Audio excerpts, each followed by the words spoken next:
পশ্চিমবঙ্গের মুখ্যমন্ত্রী বলছেন আমায় আঘাত করলে সারা ভারত হেলিয়ে দেবো। দেখো, এটা তো একটা প্রথম সারির নিউজ চ্যানেলে দেখলাম আমি।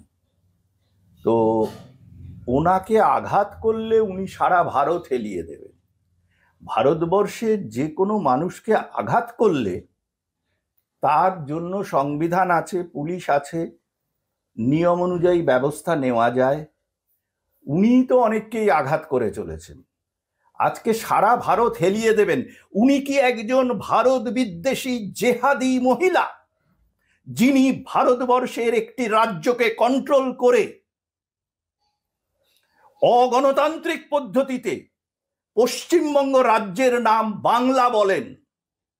বাংলা নয়। উনি কি বাংলাদেশের যে ভারত বিদ্বেষী নন ইলেক্টেড ইউনিট সরকার, তাদের হয়ে দালালি করছেন পশ্চিমবঙ্গে?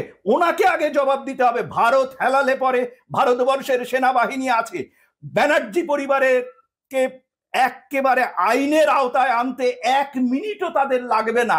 উনি এটা স্টিক করে থাকুন। উনি এক একটা কথা বলেন, তারপরে সেই কথাটা পুরো 180 ডিগ্রি ঘুরে যান। চরম মিথ্যেবাদী মহিলা। তিনি ভারত হেলিয়ে দেবেন বলছেন কি করে ভারতবর্ষের একজন মুখ্যমন্ত্রী? এবং কিভাবে ভারতীয় সংবিধান অনুযায়ী যেসব সরকার এবং কেন্দ্রীয় সরকার এবং এজেন্সিগুলো আছে, কেন ওর বিরুদ্ধে স্টেপ নিচ্ছে না? একজন ভারত বিদ্বেষী মহিলা, তিনি পশ্চিমবঙ্গের মুখ্যমন্ত্রীর চেয়ার আগলে রেখে উনি বলছেন ভারতকে হেলিয়ে দেবেন। তিনি ভারতকে হেলিয়ে দেবেন। যখন তোমার অপারেশন সিন্দুর হচ্ছিল, পাকিস্তানের একজন সমর বিশেষজ্ঞ সেখানে বলেছেন তাদের সঙ্গে মমতা ব্যানার্জি আছেন। সে কথার উনি জবাব দিয়েছেন?